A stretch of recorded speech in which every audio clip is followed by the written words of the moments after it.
La vaca. La vaca es un animal sagrado para muchas culturas, símbolo de lo femenino y la sensualidad, la fertilidad y la calma. Dígame usted, compañero, y conteste con prudencia. ¿Cuál es la mansa presencia que puebla nuestras praderas? Y en melancólica espera, con abnegada paciencia, nos da alimento y abrigo, fingiendo indiferencia.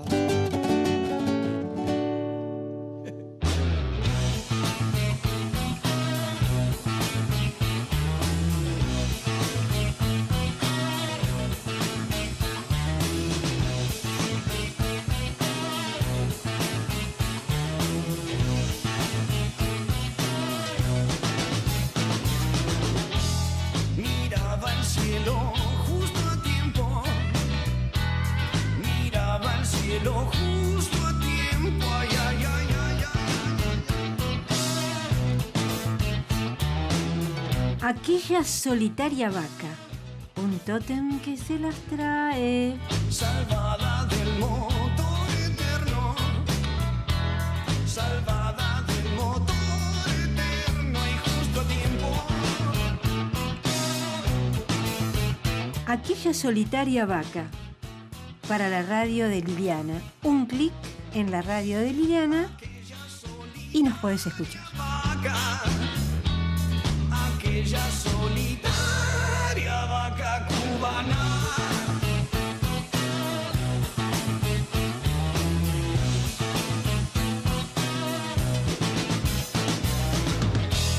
Rumiaba el silbido del viento, rumiaba el silbido del viento, ay, ay, ay, ay, ay.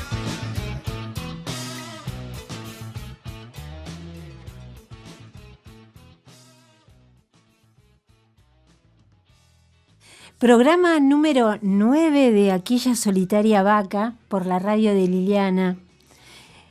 Es un programa dedicado a un tema complejo, el mito, que vamos a abordar, como siempre, deslizándonos por el tema para que ustedes después, si se interesan, sigan indagando. Los mitos se pueden entender de distintas maneras. La idea tradicional sobre mito, que ha sido trabajado muchísimo por un autor que tiene ya mucho tiempo de haber escrito sobre esto, Mircea Eliade, es la idea de relatos que hablan sobre lo primigenio, los orígenes. Pueden ser cosmogónicos cuando hablan del origen del universo o del mundo. Pueden ser teogónicos cuando hablan del origen de los reyes. Y en general son relatos que se vuelven presentes cuando quienes lo manifiestan a través de los rituales, así lo sienten. Ejemplo, los libros sagrados de todas las culturas, incluido la Biblia, son relatos cosmogónicos y teogónicos que hablan acerca del hombre, del Dios, de cómo empezó todo. Cuando una persona de la Iglesia Católica comulga, siente en ese momento que está recibiendo el cuerpo y la sangre de Jesús. En ese momento eso que es un presente.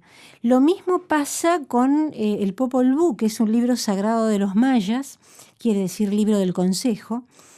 Allí aparece la creación del hombre, que primero es de barro, pero viene una especie de diluvio similar al diluvio universal y se deshace. El hombre de madera no se puede prosternar ante los dioses, por lo tanto tampoco, y aparece el hombre de maíz, y es el hombre del mito de la comunidad maya quiché. por eso el maíz, además de ser la fuente de alimentación primordial de esos pueblos, es un alimento sagrado.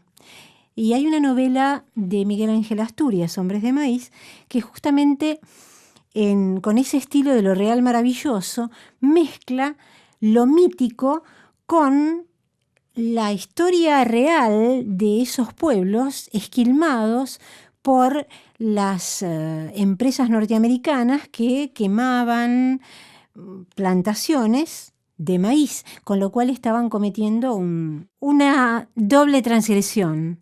Por un lado, el alimento y por otro lado, el maíz sagrado para las comunidades maya quiché, al punto de que cuando nace un niño se le corta el cordón umbilical sobre una hoja de chala. Bueno, allí, a través del ritual, se está haciendo presente lo mítico. Por otro lado, el mito se ha entendido como, y se entiende actualmente también, como el relato en el que hay un personaje que de alguna manera representa ciertos valores que una comunidad destaca. Son los mitos modernos, por ejemplo, Maradona, por ejemplo, Evita, por ejemplo, el Che Guevara. Forman parte de un relato que ya se ha universalizado, por decirlo así, y esos personajes, que son llamados ídolos, pero que en realidad son personajes que protagonizan un relato mítico, pero ya es otro tipo de mito, no es el mito del origen. Y por otro lado está el mito entendido como un relato que falsea la verdad histórica, o sea, que falsea lo que transcurre. En ese sentido, Roland Barthes, en la década del 80, precisamente en el año 80, la primera edición de su libro Mitologías, se refiere a esto diciendo que el punto de partida de su reflexión, y voy a leer textual, era con frecuencia un sentimiento de impaciencia ante lo natural con que la prensa, el arte, el sentido común encubren permanentemente una realidad que no por ser la que vivimos deja de ser absolutamente histórica. En una palabra, sufría al ver confundidas constantemente naturaleza e historia en el relato de nuestra actualidad y quería poner de manifiesto el abuso ideológico que, en mi sentir, dice Barthes, se encuentra oculto en la exposición decorativa de lo evidente por sí mismo. Y en el apéndice de este libro es interesante porque marca una serie de pautas, de mitos en realidad, que él denomina los mitos, él habla de los mitos en la derecha y los mitos en la izquierda. Cuando se refiere a los mitos en la derecha, hay una serie de puntos que enumera que son muy interesantes y que tienen muchísima vigencia. Yo los voy a puntear y los voy a explicar con cierta celeridad porque, como tantas veces se ha dicho, el tiempo en la radio es tirano. Está el primer mito que le llama el de la vacuna. Y dice textualmente, se inmuniza lo imaginario colectivo mediante una pequeña inoculación de la enfermedad reconocida. Así se lo defiende contra el riesgo de una subversión generalizada. Es decir, se dice algo que penetra en el cuerpo social. En el programa pasado hablábamos del rumor. Bueno, se lanza un rumor, se inocula esa vacunita y el rumor empieza a circular como noticia. Y después, bueno, no era cierto, no era la verdad de lo que acontece, pero ya está, ya se inoculó. Ese es uno de los mitos de los que habla Barthes, encubridores de la realidad. El otro es el de la privación de historia. absoluta actualidad. Él dice, el mito priva totalmente de historia al objeto del que habla. También, ¿no? Quienes al día de hoy dicen, olvidemos el pasado, nosotros somos futuro. ¿Cómo se puede ser futuro si uno no integra el pasado para justamente tomar lo que es bueno y dejar de lado aquello que no resultó? El tercer mito que él menciona, siempre en la dirección que hemos mencionado, que le da Barthes a la concepción de mito, la identificación. Y dice algo muy interesante. El pequeño burgués es un hombre impotente para imaginar lo otro. Es muy interesante porque también sigue teniendo vigencia. Es decir, lo otro siempre es lo que aprendió del discurso hegemónico. Lo otro nunca es aquello que diferente. Tiene muchos problemas el pequeño burgués con lo diferente. Dice Barthes, en toda conciencia pequeño burguesa existen simulacros del bribón, del parricida, del pederasta, etc., que el cuerpo judicial extrae periódicamente de su cerebro, coloca en el banco del acusado, recrimina y condena. Es decir, es eso de, es el otro, yo no. Cuando se habla de corrupción, nadie se hace cargo de que a lo mejor en su vida cotidiana cometió pequeños actos de corrupción. Pequeños. Para él quizá o para ella intrascendentes, ¿no? Como decir, no mientas, decirle a un hijo o a una hija y después decirle que no estoy, decirle que no puedo, decirle que... Y la criatura dice, ¿cómo? No es que no tengo que mentir y mi papá ahora me dice o mi mamá que no mienta. O dar una coima. Eso también es corrupción. El cuarto mito del que habla también es interesante, la tautología. La tautología es una figura que él mismo explica diciendo, es definir lo mismo por lo mismo. Esto también se usa muchísimo, ¿no? Bueno, esto es lo que es. Es así porque es así. Y porque sí. Y porque ya está, se acabó, porque ya no da para más. Bueno, eso es tautología pura. Y dice Barthes, se lo rechaza porque nos falta. Retomo antes, la tautología da cuenta de una profunda desconfianza hacia el lenguaje. Se lo rechaza porque nos falta, pero todo rechazo del lenguaje es una muerte. La tautología funda un mundo muerto, un mundo inmóvil. Es el mundo de la no argumentación. Cuando uno rechaza algo, pero no puede argumentar, en realidad es un discurso vacío. El quinto mito que menciona Barthes es el ninismo. Y dice, llamo así a una figura mitológica que consiste en plantear dos contrarios y equiparar el uno con el otro a fin de rechazarlos a ambos. No quiero ni esto ni aquello. Es más bien, sigue diciendo, una figura del mito burgués, pues se parece a una forma moderna del liberalismo. Tiene mucha actualidad en este momento, ¿no? Esto es lo mismo. Esto y aquello es lo mismo. No, no es lo mismo. Y es bueno marcar las diferencias y sobre eso argumentar.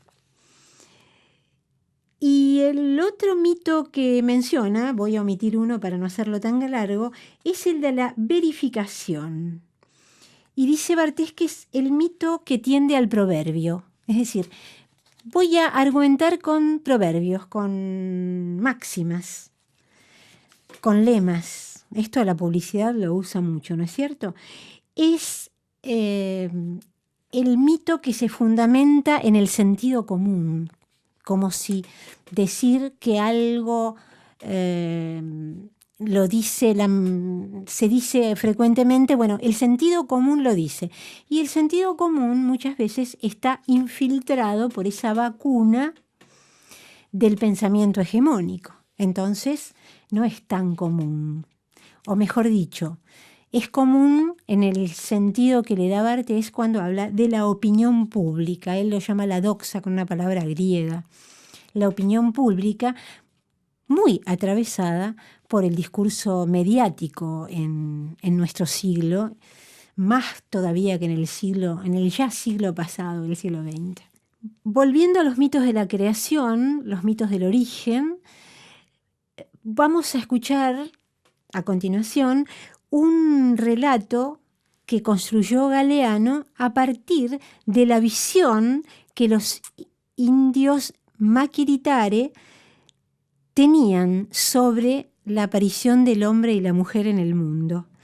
Es un texto que dice Galeano en su voz y que habla de una creación muy gozosa. La mujer y el hombre soñaron que Dios los estaba soñando. Dios los soñaba mientras cantaba y agitaba sus maracas envuelto en humo de tabaco, y se sentía feliz y también estremecido por la duda y el misterio. Los indios maquiritares saben que si Dios sueña con comida, fructifica y da de comer.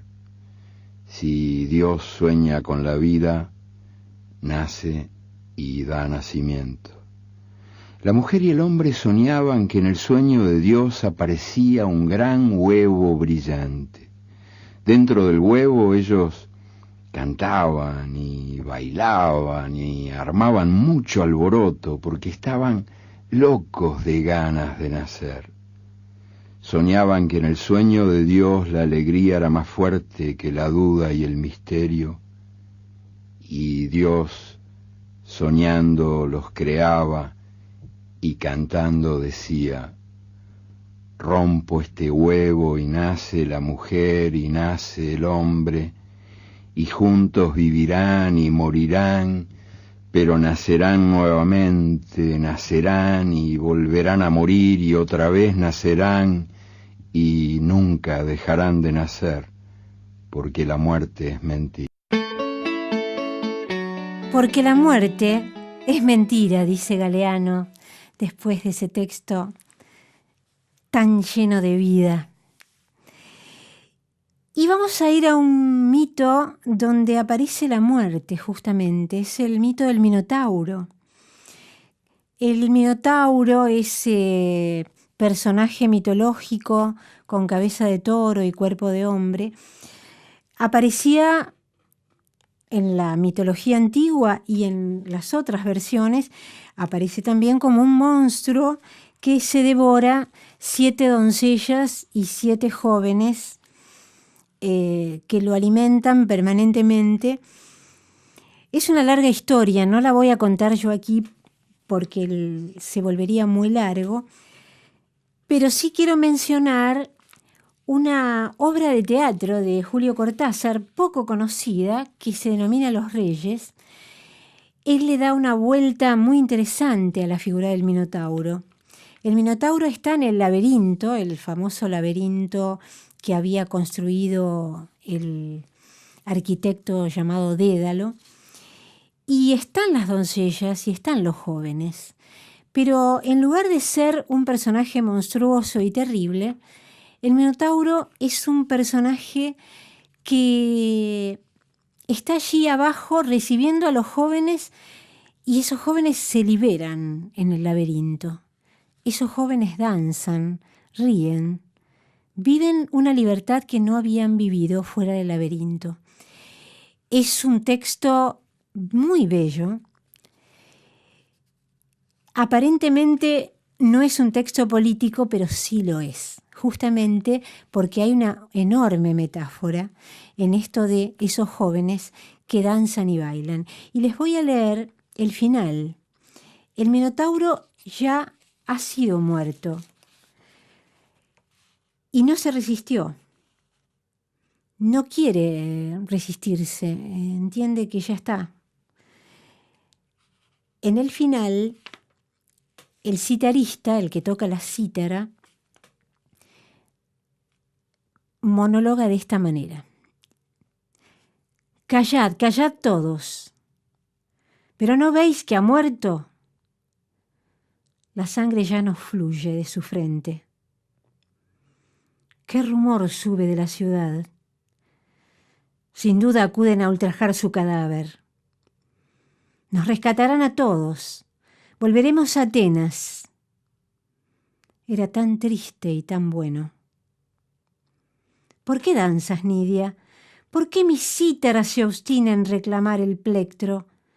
Somos libres, libres.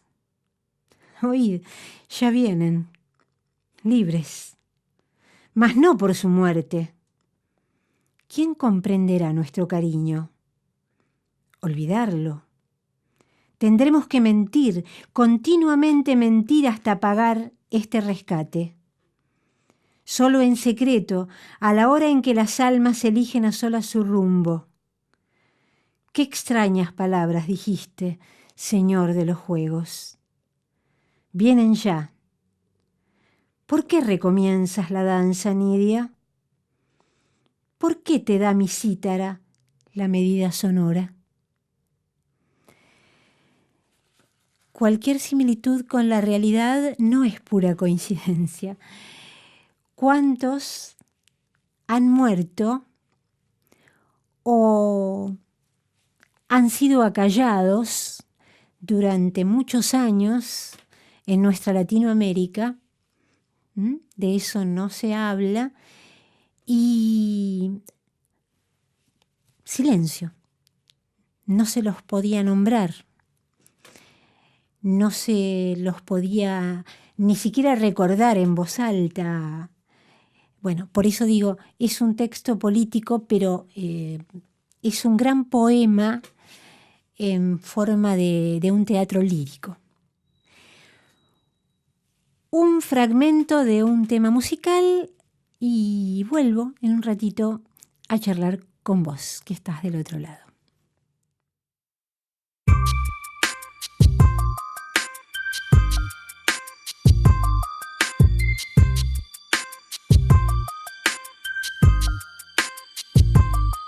Nego drama, entre o sucesso e a lama.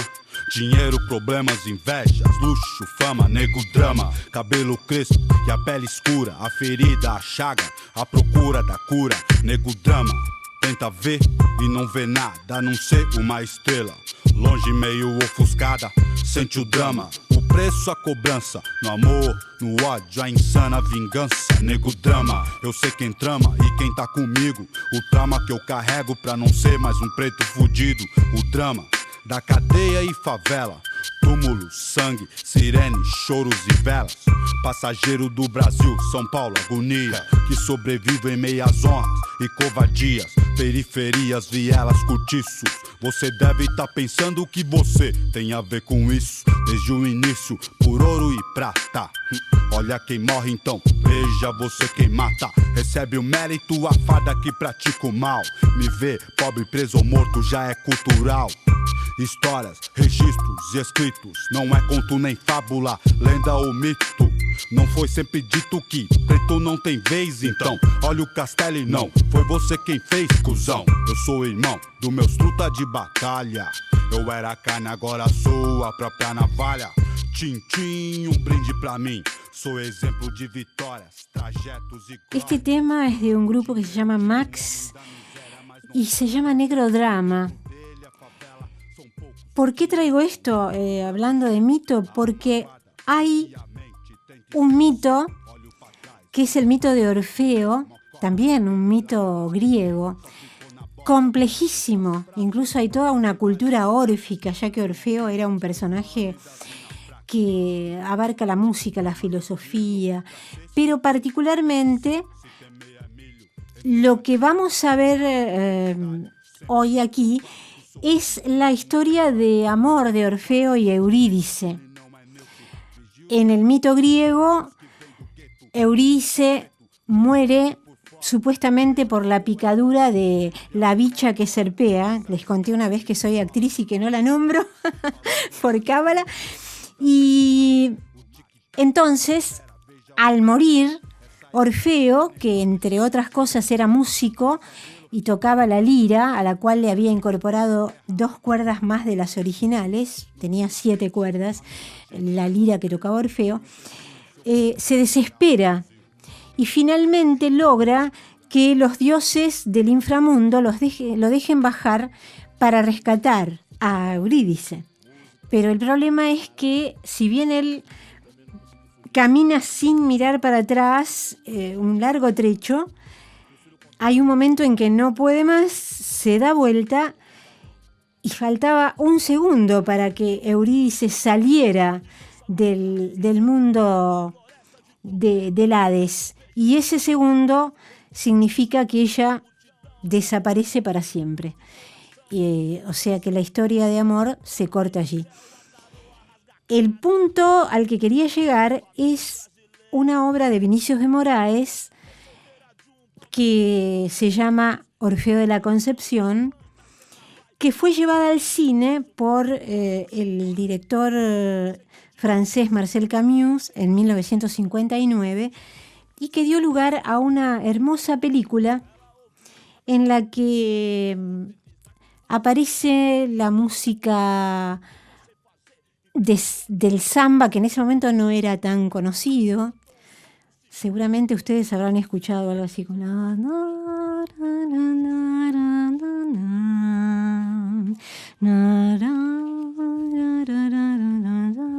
ese es uno de los temas. El otro, quizá más conocido todavía, Tristeza no tem fin, felicidad dice. También es de la película Orfeo Negro.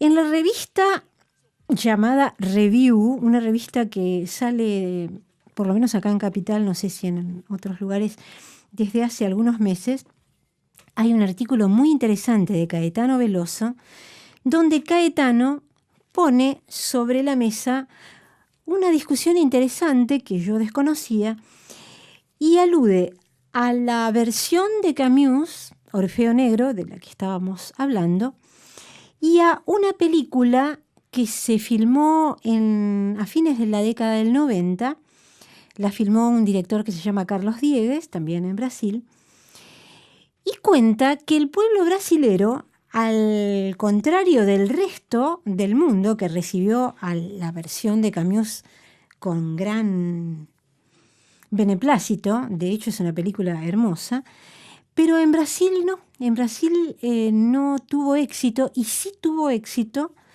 el Orfeo de Carlos Diegues.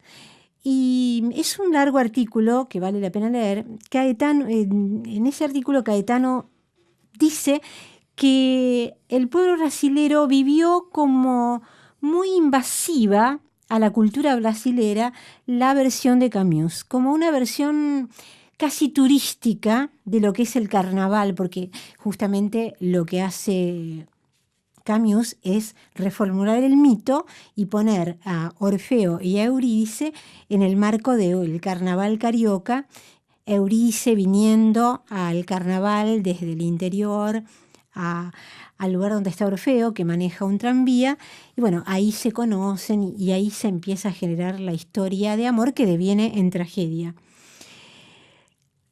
La película de Carlos Diegues, según Caetano, rescata valores más propios del Brasil ya más moderno, década del 90, y es ahí donde aparece la mención de Caetano de este grupo que ustedes escucharon hace un rato y que va a seguir sonando, Max, con el tema Negro Drama, donde es un largo rap donde se habla del negro favelado que vive en esa contradicción entre defender su identidad como negro o disimularla tratando de camuflarse en el mundo de los blancos, o esa tercera opción de el negro que entra en el mundo del delito, del narcotráfico.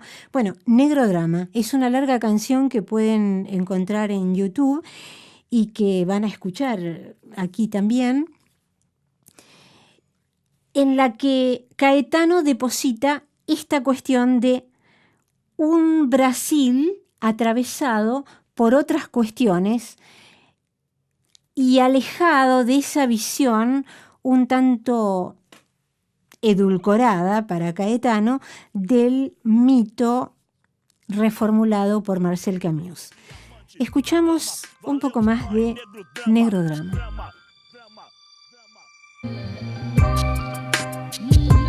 Aí, na época dos barracos de pau lá na pedreira, onde vocês estavam? O que vocês deram por mim? O que vocês fizeram por mim? Agora tá de olho no dinheiro que eu ganho? Agora tá de olho no carro que eu dirijo? Demorou, eu quero é mais, eu quero até sua alma. Aí, o rap fez ser o que eu sou. Ice Blue, Ed Rock, KLJ e toda a família e toda a geração que faz o rap.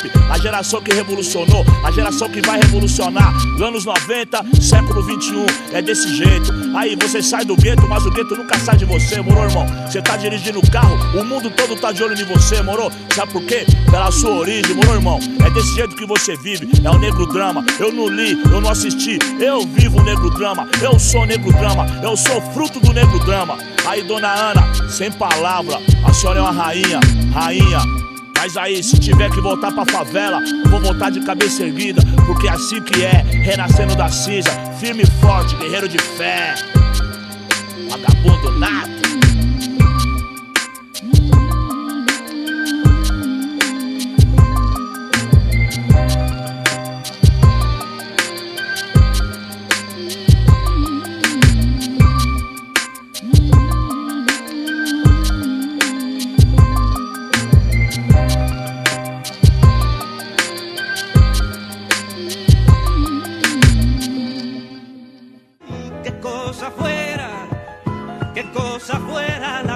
Sin cantera, un amasijo hecho de cuerdas y tendones. Nuestro invitado de hoy tiene mucho para decirnos, porque sabe de lo suyo y sabe de mitos, porque también lo suyo está relacionado con algunos mitos. Pero se va a presentar él. Antes de eso, una canción que nos da alguna pauta, alguna pista de por qué lado va a venir la charla con ese invitado.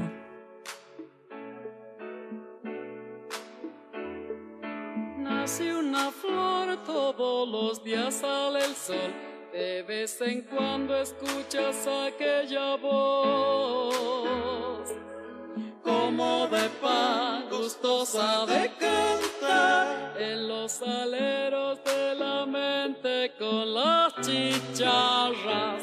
Pero a la vez existe un transformador que te consume lo mejor que tenés. Te tira atrás, te pide más y más, y llega un punto en que no querés. Mamá, la libertad siempre la llevarás dentro del corazón. Te pueden corromper, te puedes olvidar, pero ella siempre está.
Obrigada.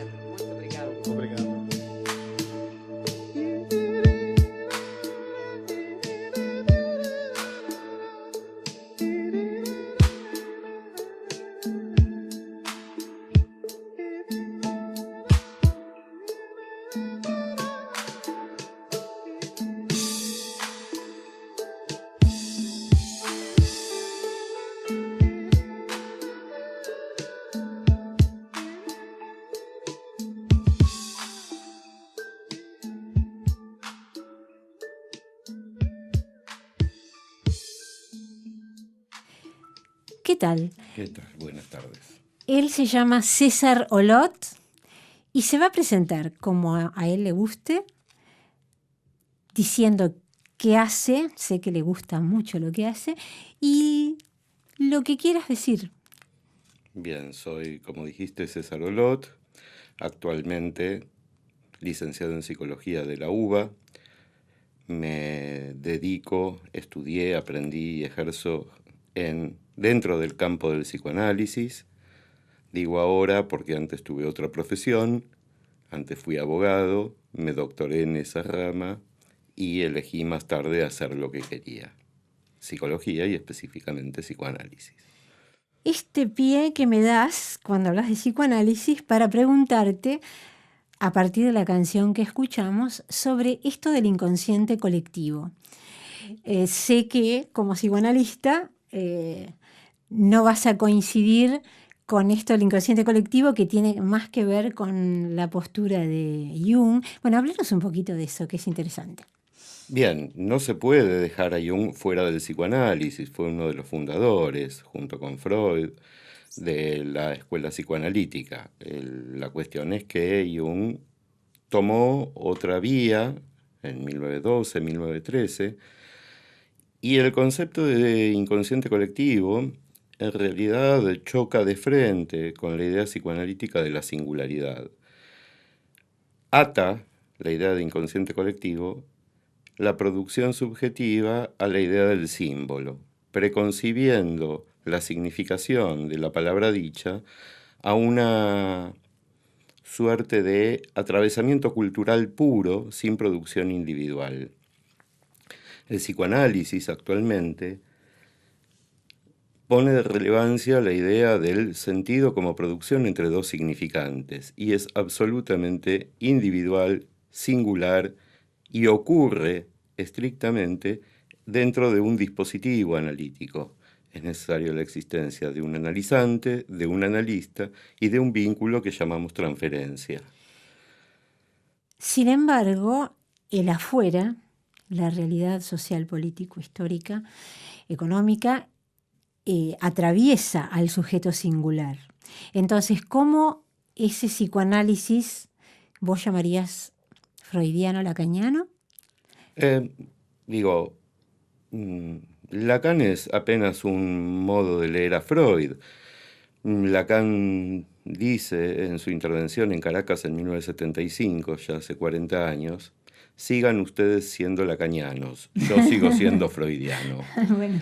Lacan es solo un modo de leer a Freud. Creemos, somos muchos los que creemos, que el modo más eficiente, ni siquiera el más adecuado, el más eficiente en el proceso de dirección de cura, también concepto creado por Lacan sobre la obra freudiana. Al respecto cabe decir, hace 34 años y 2 meses que se murió Lacan, aunque muchos no lo crean. Sigue vivo en los psicoanalistas argentinos de la UBA. En algunos. Lo que da lugar a que también hayan hoy muchos modos de leer a Lacan. Sí, y difícil que es. Leer a Lacan no es difícil. Es difícil leer las traducciones arbitrarias y tortuosas que se hace de Lacan. Leer a Lacan en su producción original, leer a Lacan en francés, para los que saben francés, es mucho más sencillo que leer las traducciones que se hacen de él. Suele ocurrir, ¿no? Con las traducciones en todos los aspectos. Lacan no hablaba fácil, es cierto, pero la mayoría de su producción es oral. El seminario era oral, sí. Y tiene la característica de la oralidad, y el texto concordado y traducido no da lugar a la expresión de la ironía, del chiste, del sarcasmo, que está muy atravesado en el discurso oral y que se puede discernir leyendo la versión taquigráfica, por ejemplo, y no la versión concordada, que da todo por igual de serio y de autoridad académica. Y académica. Exactamente. Sarcasmo, una palabra que usó Barthes en su libro Mitologías, que estuve hablando de eso antes, como sabés. Y también habla en ese libro, en el apéndice, de distintas maneras de concebir lo mitológico, y justamente lo nombra Jung junto con Bachelard como uno de los autores que toman al mito desde lo simbólico, que engancharía con lo que vos estabas explicando. Entonces te quería preguntar sobre el mito en el psicoanálisis, ¿no? ¿Qué peso, qué importancia? Todos hablamos de lo edípico, pero ¿cómo llega a Freud lo mítico? A ver, ¿cómo le llega a Freud? No lo sabemos. ¿Cómo le llega para su teoría? Bien, la idea A ver, hay algo interesante sobre esto, cómo le llega a Freud. No sabemos, Freud era un hombre decimonónico de formación universal, nacido en un hogar judío, donde había una valoración del libro, de la letra escrita muy particular. Probablemente le haya llegado de su formación y de su microcosmos. Esto responde a la primera pregunta acerca del atravesamiento social y cultural. La sociedad existe, la cultura existe, modela, genera una matriz, pero no tiene la relevancia de lo inconsciente en la determinación de la conducta. El mito, en un sentido psicoanalítico, toca el psicoanálisis desde su frontera con lo antropológico. El mito, desde el psicoanálisis, puede entenderse como la historia común no narrada. Hay algo de una historia común en el desarrollo filogenético, en el desarrollo de la especie, y no en el ontogenético, en el desarrollo del sujeto, que sí está atravesado por una historia común, la historia de la humanidad. Y es una historia no narrada, cuya narración posible es el mito. Ajá. Bueno, vamos a seguir esta charla. Para hacer una pausa, vamos a escuchar la canción que vos elegiste y que no es casualidad, me parece, a pesar de que te gustaba de por sí. Presentala vos. El Tato Cedrón, Chapoy de pie para nombrarlo, compone en plenas épocas oscuras la balada del hombre que se cayó la boca. Ajá, que tiene mucho que ver con la noción de mito que maneja Barthes. O sea, el hombre que en realidad no se calla la boca, sino que repite lo que le pusieron en esa matriz de la que vos hablás. Existen múltiples formas de callarse la boca. Exactamente. Y esperemos que esas épocas oscuras no vuelvan de ninguna forma y de ninguna manera. Roguemos por ello.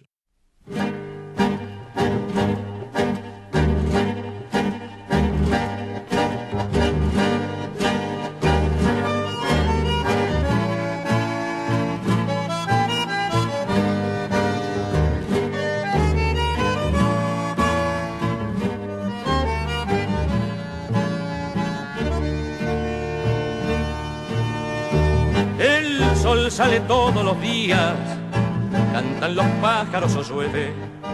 Alguien muere, alguien nace, alguien sufre y un hombre se cayó la boca. Los ricos cada vez más pobres, sus armas cada vez más grandes, sus miedos cada vez más chicos y un hombre se cayó la boca. ¿Qué espera para hablar acaso? Es una copa no colmada, las copas pierden con el tiempo y un hombre se cayó la boca.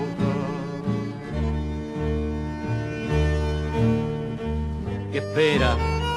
Tiene miedo, no sabe, es un mártir, le secaron la lengua, es ciego, es sordo, que un hombre se cayó la boca.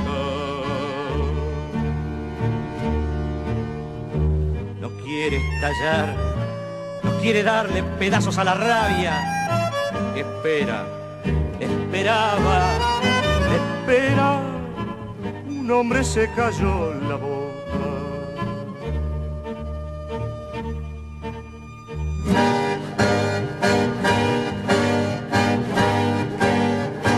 Pasaron años y vinieron los que organizan la victoria. Todos hablaron, pero antes cayó la boca. Un hombre se cayó la boca. Un hombre se cayó la boca. Un hombre se cayó la boca.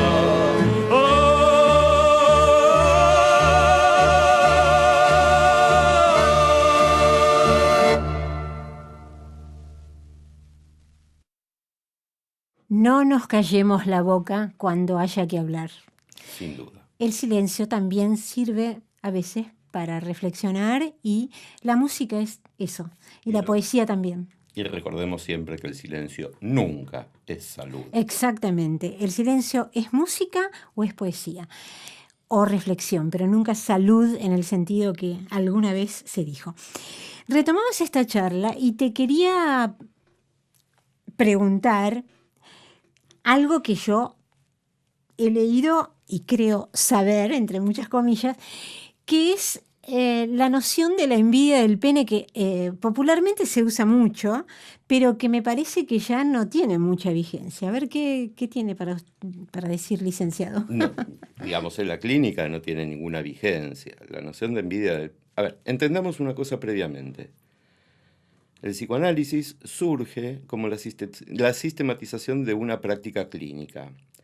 Freud tiene la enorme grandeza que pocos autores tienen de decir me equivoqué ante su propia obra y de ponerlo por escrito. Qué bueno. Cuando en 1905 Freud dice mis histéricas me engañan y desdice todo lo dicho hasta el momento, es de una grandeza enorme. Y que es un poco la definición de la histeria, ¿no? Sí, pero descubre que aquello que contaba tenía que ver con unas fantasías fundantes y no con una realidad vivida. Uh-huh. Él creyó hasta ese momento que le contaban cosas verdaderas y ubica el lugar de la fantasía. ¿Y ahí aparece la figura de la histérica o no? No, la figura de la histérica es anterior a Freud. ¿Ah, sí? Claro, Freud ya a mediados del siglo XIX, las histéricas eran problemáticas. Y existen diversos tratamientos. Ah, no, en ese aspecto conozco. Incluso hay una novela donde se nombra, el personaje es el médico que descubre el clítoris. Sí. Aparece la histeria por el tema de la represión sexual. No. Pero la idea de la histérica como motivada por un segundo grupo psíquico aparece a mediados del siglo XIX. Es más, Freud se forma en la Salpêtrière, en la clínica en París, dirigida por Charcot, que utilizaba el mesmerismo, la hipnosis, como forma de acceder a ese segundo grupo psíquico que tenían las histéricas. Creían que era una deficiencia de la mente de las histéricas, la existencia de un espectro reprimido que determinaba algunas conductas. La novela de... Vos te debes acordar, la novela de un psicoanalista, ¿no? El anatomista. Ahí aparece ese... Sí, pero la idea... Él es psicoanalista. Claro, sí, es psicoanalista e hijo de un gran psicoanalista, Federico Andajasi, que es hijo de Bela Andajasi, uno de los fundadores del psicoanálisis en Argentina. La idea es que Freud sigue en esa línea hasta 1900, recién cuando publica el inconsciente colectivo. Lapsus lingua. Se metió Jung ahí. Un entero lapsus. Cuando publica La interpretación de los sueños, hace una sistematización y lanza el primer concepto revolucionario y revulsivo de Freud. Todos tenemos inconsciente. Y no es una patología de las histéricas. Que los positivistas como Bunge siguen negando, porque dice que como no se ve ni se puede experimentar con él... Bien, que Bunge siga su camino. Es decir, el psicoanálisis es parte de la cultura argentina y es parte del habla argentino. Está incorporado. Si hay algo que podría definir al ser nacional, quizá es la idea psicoanalítica hundida en la sociedad. Anda a decirle a un italiano en un café que tiene un inconsciente. Tal cual. No, a un brasilero, a un español. Salvo que los españoles recibieron mucha migración en ese momento desde Argentina, bueno, pero también, de psicoanalistas en los 70. Bueno, citemos citemos a Joaquín Sabina cuando dice, y un psicólogo argentino mostrándote el camino. Claro. Y en montones de películas españolas, la figura del psicoanalista tiene acento argentino. Y ha pasado a ser uno de los mitos nacionales, el psicoanálisis. Exactamente, pero además hay un dato muy interesante que habla de un origen posible de esto. La primera edición traducida al castellano de la interpretación de los sueños se publicó en la Argentina en 1909 y la publicó Editorial Thor, que no era una editorial académica.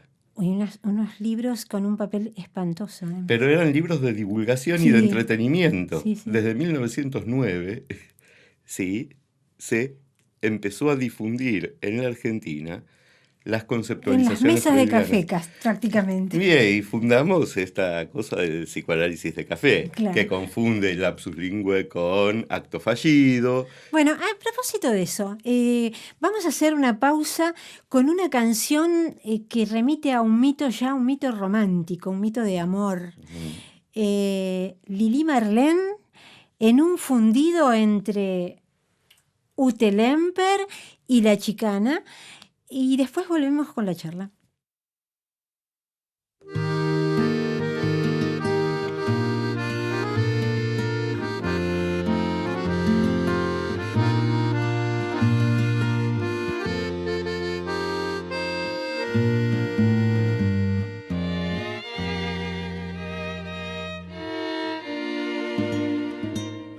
Frente a mi cuartel, delante del portón, todavía sigue alumbrando ese farol. Nos volveremos a abrazar, nos volveremos a besar bajo el Lili Marlene, farol Lili Marlene. Tu sombra y la mía, un solo corazón.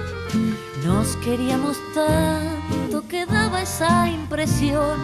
Toda la gente lo pensó cuando nos vio bajo el farol.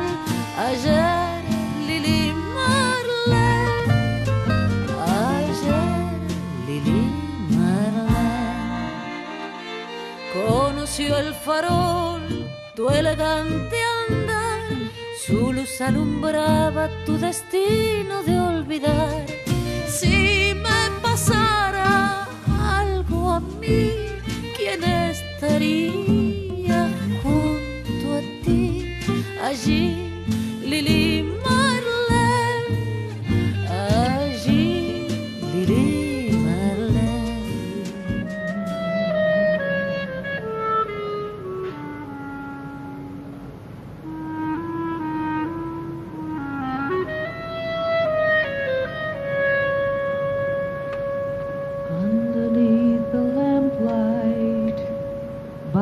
The barricade, darling, I remember the way you used to wait. There that you kissed me tenderly,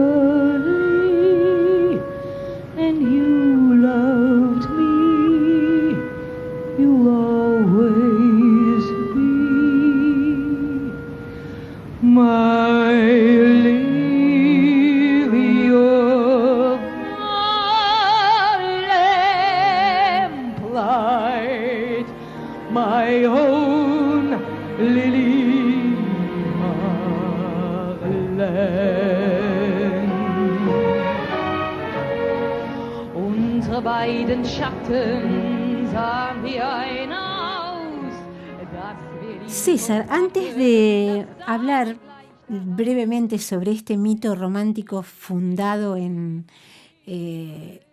la historia de Lili Marlene, quería que nos explicaras esa diferencia entre acto fallido y lapsus linguae, que se usa mucho también en la vida cotidiana, y algunos los tienen. Claro. Lo tuviste vos recién y también algunos políticos. Tuve un lapsus. O políticas. Digamos, el contenido material de un lapsus o de un acto fallido es el mismo. Claro. Es decir, es una equivocación al hablar. El acto fallido es acto fallido cuando en el dispositivo analítico, el analista sanciona que esa equivocación es significante y se convierte en un acto fallido. En la vida cotidiana nosotros también podemos sancionar de alguna forma cuando alguien se equivoca y nos dice, mira, te traicionó el inconsciente. Claro, pero ahí entra el tema del amor. Porque Ajá. el acto fallido surge en ese vínculo particularísimo de la transferencia, cuyo título original es Amor de transferencia. Ajá. Surge porque el analizante lo dice para el analista. Claro. No obstante, sigo defendiendo esto de poner la oreja a los actos fallidos porque es interesante y algunos son muy significativos. Claro, bueno, saturan de sentido, más en una sociedad que tiene una escucha formada en detectar esas fallas del lenguaje. Bueno, volviendo a Lili Marlene, vos me contaste algo muy interesante en cuanto a cierta imagen que da origen a otra cierta imagen. Contá un poquito la historia brevemente.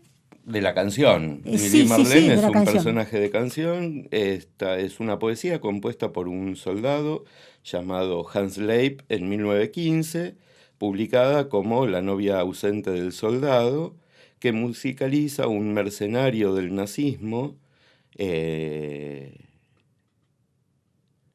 1937, Norbert Schleiter, creo. No importa. Digamos, que escribía música para el régimen y que empieza a tener un éxito masivo años después de escrita. La primera versión en 1937 es grabada por Lale Christen. Lale Christen, que no tiene éxito, se venden 700 copias del disco. Pero Radio Belgrado, que era la que transmitía para los soldados nazis, para los soldados alemanes, empieza a transmitirla en 1941 a las 21:57 todas las noches. Mira. Y, bueno, se vuelve masiva. Incluso la escucha el ejército enemigo. Bueno, ahí está el tema. En la batalla de Leningrado se masiviza el ejército ruso. Y los ejércitos americanos también, ingleses, norteamericanos e ingleses, también la toman. Y se extiende como el lugar mítico de la novia ausente del soldado. Sí, al punto de que Goebbels la quiere prohibir porque le parece peligrosa. Porque ablandaba a las tropas. Exactamente. Bien. La cuestión es que hay una escultura a Lili Marlene en Alemania cuya imagen, cuya silueta inspiró en los años 50 a la muñeca Barbie. ¿Qué tal? La muñeca Barbie tiene la forma del monumento a Lili Marlene. Es curioso, ¿no? Una muñeca tan anoréxica, entre comillas, y Lili Marlene en una época en que se usaba la mujer delgada, pero no así, ¿no? Pero convengamos que la estatua que se hace de Lili Marlene es bajo una estética todavía expresionista. Ah, claro, deformante. Deformante. Ajá, qué interesante esto, ¿eh? Es interesante, eso no lo había pensado. Vamos cerrando esta charla con la cuestión que plantea nuestra cortina. La masa de Silvio Rodríguez en un momento dice, ¿qué cosa fuera si no creyera? Y siempre le pregunto a quien viene a charlar conmigo, desde sí mismo o sí misma, ¿qué cosa fuera si no creyera en? Si no creyera en los valores de la humanidad, si no creyera en la solidaridad, si no creyera en que el otro tiene algo para decir, creo que no sería humano. Hermoso cierre o hermosa pausa para que sigamos pensando. Y vamos a cerrar con un clásico ya del rock argentino, La argentinidad al palo, de la Versuit. Hay algo interesante en esto, que hay un libro que recomiendo de Grimson que se llama Mitomanías y habla de todos los mitos argentinos. Uno de los mitos que menciona es el del yo no fui, el de la sociedad inocente. Y aquí, a pesar de que hicimos el cierre, te incorporo también, César. La sociedad inocente, ¿esto cómo se da en la psicología? Quizá no tanto en el psicoanálisis, hay otras escuelas psicológicas que analizan mejor, o hay análisis sociológicos. Hay un análisis sociológico muy interesante acerca de la puerilización programada de la sociedad argentina desde el año 66 en adelante, mediante los medios masivos de comunicación, que fueron los que permitieron la banalización del mal luego en los tiempos oscuros.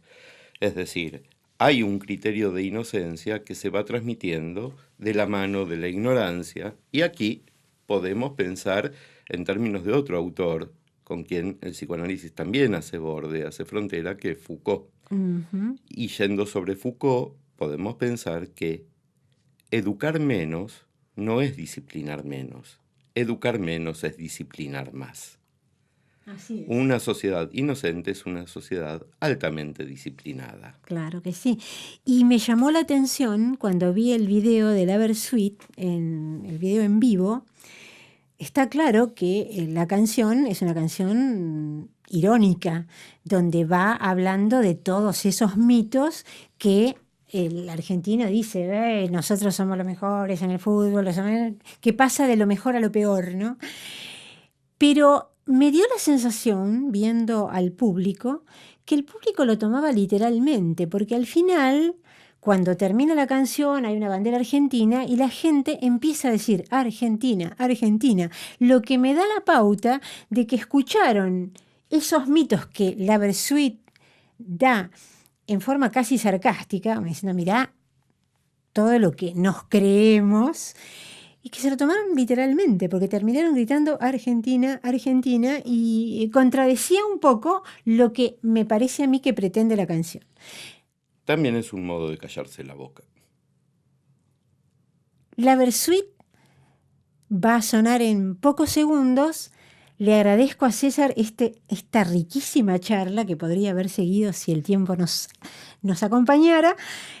Y que simplemente me queda decirles gracias a las FM que nos suben, gracias a Liliana López Foresi por el espacio, gracias a las y los oyentes en este y en otro hemisferio, y escriban al Facebook del programa Aquella Solitaria Vaca con sus comentarios, sugerencias. Todo eso será tomado no en mi contra, sino a favor del programa. Hasta la próxima.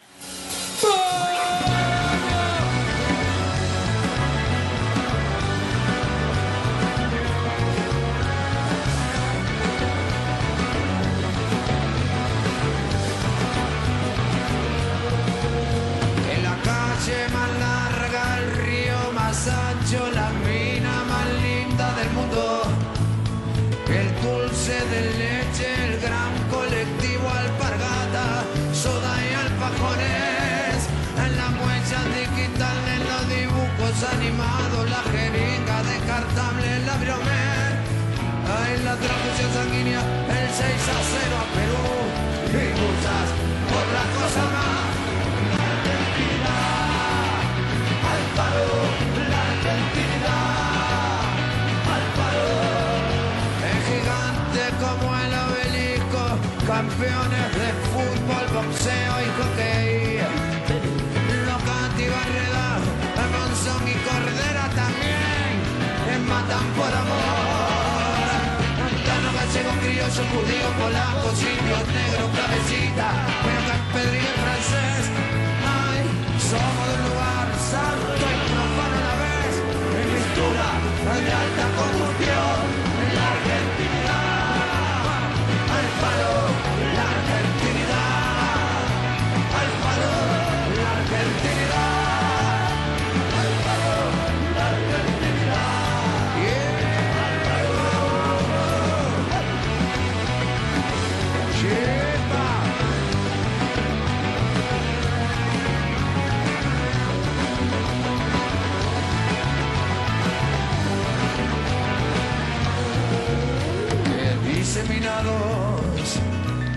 franca pasión. Hoy nos espera el mundo entero. Ay, no es para menos la coronación. Brota el encanto del suelo argento. Vamos, vamos. Y no me vengan con cuentos chinos. Che, Gardel o Maradona. Soy un number one, como también lo soy yo. Y argentino. La Argentina. Al palo, la Argentina. Al palo, la Argentina. Al palo, la Argentina. Al palo.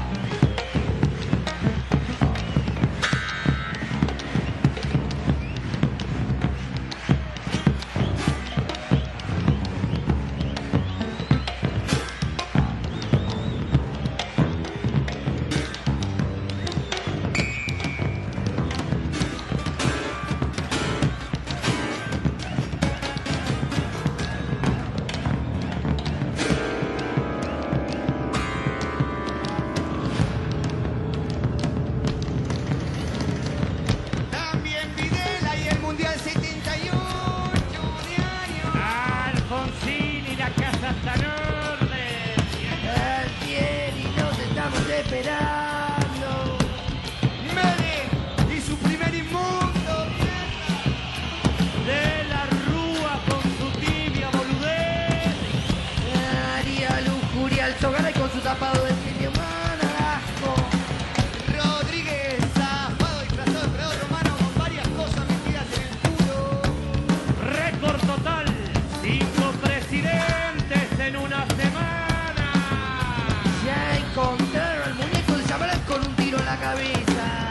Y siguen las inundaciones en el conurbano bonaerense, señores, ya están actuando. Terminó con la colimba el soldado Carrasco. Y hay más desnutridos en el granero del mundo. La Besulce que se tropezó en la bañera y le encontraron como 5 o 6 que van en la cabeza. El que apuesta a todas las piernas, dijo el ministro. Rico a espadones y su leche adulterada para niños. Y último momento, parece que Bersuit deja los pijamas, pero ¿qué pasa? Sube el viejo. El que apuesta al dólar pierde. Los japoneses que siguen viniendo. Esto no puedo. Pero estos mangas de pelotudo de mierda me vienen a explicar a mí cómo es el país. Yo la conozco nunca, Gil. Cuando vos fuiste ya vine 40 veces. Por favor, que me vienen con paso a paso, con boludeces, nada. Yo la sé nunca, ¿eh? Gil, mocoso de mierda. Cuando vos viniste a este mundo yo ya había nacido hace 1000 años. ¿Qué me la venís a mí? Si son toda una manca de garca, toda una manca de ladrones. Yo, argentino.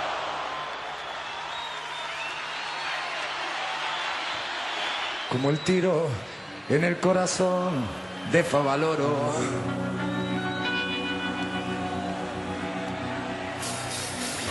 Ay, del éxtasis a la agonía oscila nuestro historial.